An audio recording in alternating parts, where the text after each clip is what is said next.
Kills, então a gente pode começar falando um pouco da sua composição como um todo. Se a gente for pensar em diferenciar em momentos, né, da sua trajetória composicional, do ponto de vista de linguagem musical. A gente sabe que tem um momento onde reflete muito o início da sua trajetória junto com Guarnieri, dos seus interesses com grandes autores como Mário de Andrade, Carlos Drummond de Andrade.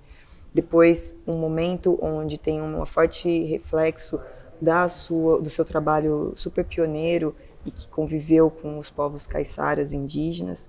E também um outro momento que você vem falando bastante, inclusive durante todos esses dias que a gente está passando em conjunto, que é da sua obra mais madura, né? Então eu queria que você falasse um pouquinho disso que você considera da sua obra mais recente e como que é esse papel do elemento social nessa obra, até em relação à sua preocupação da Amazônia, da peça Acre Noturno, que foi composta mais recentemente, em 2002, né, inclusive com o texto de Mário de Andrade, dentro desse contexto que você considera maduro. Então eu queria que você falasse um pouquinho sobre esse momento, né, dessa linguagem musical. Desde os anos 60 que eu trabalho com comunidades caiçaras, recolhendo música, mas não só a música, a vida, porque a música faz parte da vida deles, faz uma parte, e aliás uma parte importante. Então as primeiras expedições das quais eu participei, eram organizadas pelo professor meu do Conservatório Rossini, Tavares de Lima. Então era o tempo do folclore, né? Então ele grafava as melodias gravadas, as pautas, grafava em pautas, e eu também fazia minhas grafias. Acho que ele conferia porque eu era muito jovem, não tinha muita experiência, mas de todo modo eu fui assessora, eu trabalhei junto com ele, né?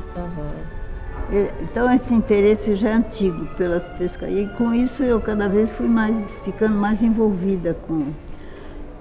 Mas depois, ao longo da minha vida, eu comecei trabalhando com os caiçaras, acho que eu até ontem lembrei isso, as comunidades no litoral, as comunidades, os povos caiçaras, tem uma certa ligação assim de local perto de algumas aldeias. Então eu percebi que havia uma certa solidariedade vicinal. Quando havia festa, segundo uma das caiçaras com que eu entrevistei, eu falo em caiçara, que é uma pessoa de lá. Aliás, essa tinha uma ascendência negra, ela foi bisavô, escravo, alguma coisa assim, né? E ela até tinha um nome francês, que houve também muito uma migração francesa ali naquela região, né? Além de espanhol e português. Mas aí ela falava, quando eles fazem a festa lá do sol, eles me convidam a gente para ir assistir os Guarani. E também eles convidavam os Guarani para as festas, as nossas, mais voltadas ao catolicismo, né? Eles são católicos, né? Pelo menos eram naquela altura.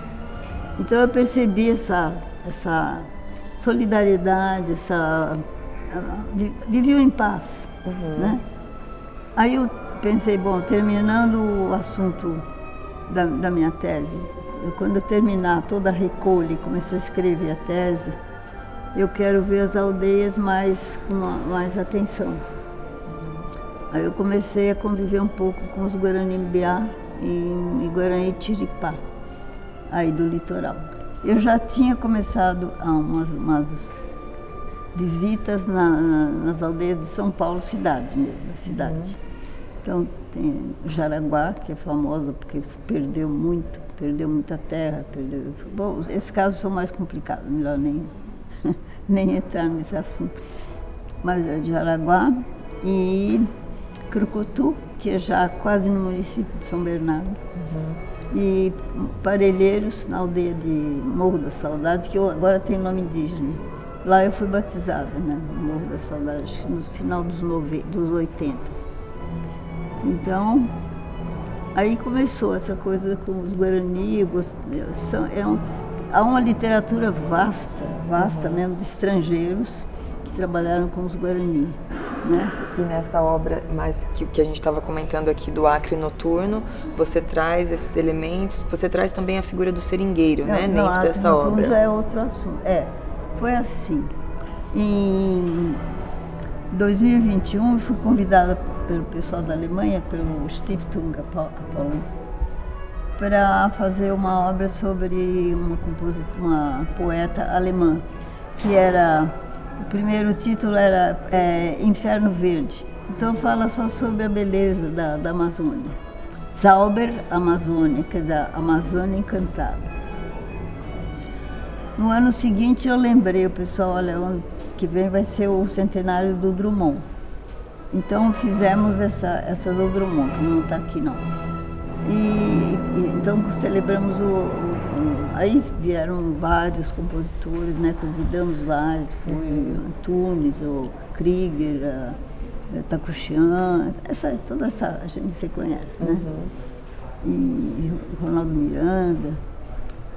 E depois, no ano de 2003, aí o mentor de tudo isso, que é o barítono, uma pessoa muito culta, muito inteligente, ele falou, agora eu vou fazer então sobre eu já estava musicando a Acalanto do Seringueiro, que é um texto do Mário, né?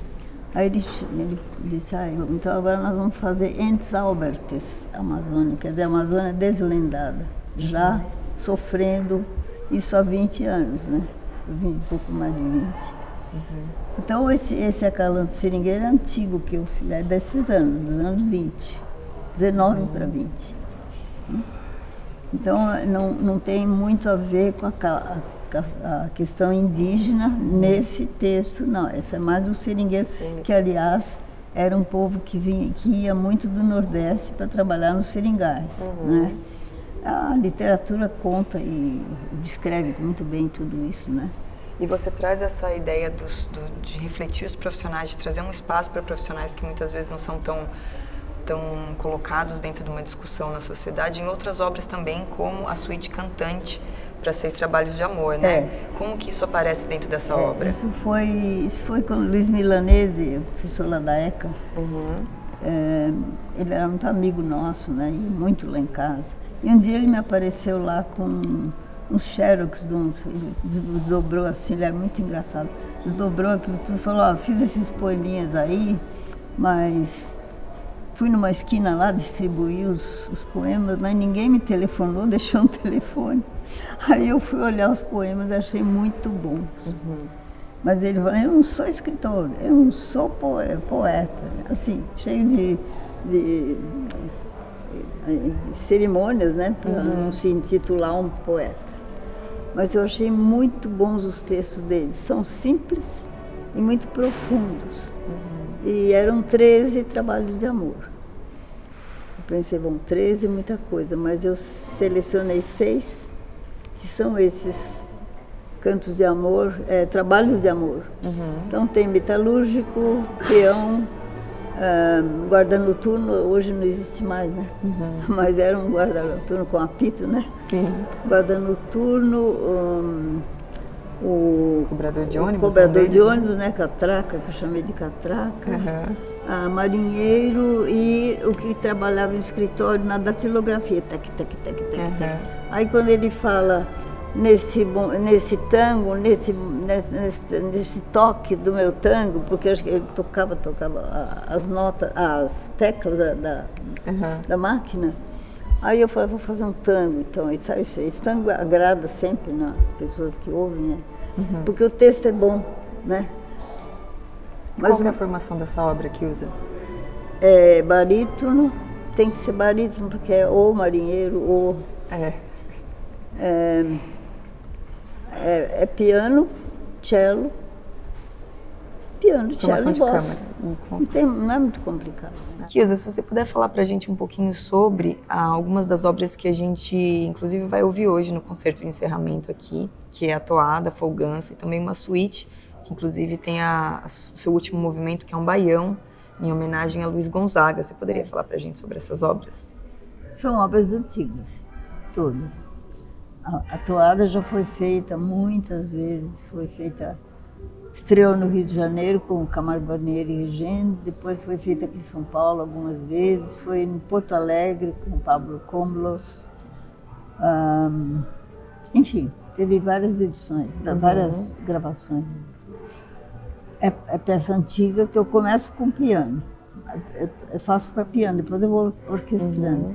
Eu estava estudando ainda com o Guarnieri, eu estudei com ele até 61. Em 61 me casei, fui para o Rio, e aí eu parei um pouco, né? Mas são todas elas do final dos anos 50, essas peças, são todas mais antigas. A Folgança também, a Folgança é um pouco mais nova, dos anos 67, eu acho, por aí. São série de danças, né? Sempre tem uma valsa, porque a valsa parece que está em todo lugar, né? E algumas peças mais, como o Baião, que é mais brasileiro, o Lundu, que não é nosso, mas enfim, a Brasileiros também, né? E eu não me lembro mais o que tem aí, mas são tem a Catira, o Cateretê, não sei como é que está aí. Como que ficou essa homenagem para o Luiz Gonzaga, então, nesse último movimento? É um baiãozinho bem despretensioso, né? Porque eu achava ele o máximo, né? Eu gostava do Luiz Gonzaga, muito figura, né? Interessante. É que ela faz parte de suíte, é uma pequena peça. São quase todas peças curtas, as duas suítes, né? Mas é o que eu fiz. Depois eu comecei a me dedicar mais ao gênero de câmara. E fiquei nisso. Câmara e coral, tem bastante coisas para coral. E agora, Kilza, o que você tem de projeto em andamento aí? Algumas obras que você está compondo? O que eu tenho em andamento, eu já vai ficar só em andamento e vai parar, porque eu não vou viver tanto para... Eu comecei uma obra meio pretensiosa em 95. Pretensiosa por causa do tamanho e da importância do texto. Para variar, Mário de Andrade. É a meditação sobre o Tietê. Né? É um texto enorme, tem que cortar alguns trechos, não dá para musicar todo, é imenso, mas é muito presente na minha vida, né? E o que eu chamei de quer dizer, se eu conseguir terminar, Finis Tietê, porque o Rio Tietê está muito comprometido, né? Muito acabado. Mas é o grande desafio, né, Kilza? É o desafio. E se a gente fosse deixar uma mensagem final aí, vamos imaginar que você estivesse falando com alguém que nunca ouviu música brasileira e você tivesse que sugerir aí 5 nomes, quem que seriam aí os seus compositores que você falava, esses compositores aqui ou essas compositoras são os que você precisa conhecer? Claro que eu falo no Camargo Guarnieri, ele foi meu professor, foi um grande amigo também, mas dos mais recentes tem Ronaldo Miranda, o Krieger, que infelizmente já faleceu, né? Takuchian, mas tem mais gente. Almeida Prado faleceu, nós convidamos também, ele participou do Projeto Segundo, né? Justamente isso que é um ponto tão importante da sua carreira e um pioneirismo muito grande, que é a atuação do conhecimento tão aprofundado junto às tradições, né? A cultura mais tradicional, enfim, dos indígenas e caiçaras no Brasil. A cultura guarani me pegou mesmo, né? Porque eles são místicos, eles são altamente espiritualizados. E eu tenho uma peça, não sei se você já ouviu, Oreru Inhamandu, Etete Nundiguá. Está na internet, tá lá. Os Guaranis são respeitáveis como etnia, porque eles continuam sobrevivendo apesar de tudo. Sim. E o fato deles usarem calça jeans e frequentar o mercado, às vezes, para comprar uma coisa, não quer dizer nada. Porque nas madrugadas é que você vai ver a religiosidade deles, né? Eles rezam, cantam e rezam, E as orações são cantadas, né? E o pajé dá solo, coral. É muito espiritual, tudo muito místico, eu fiquei mais tocada com os Guarani.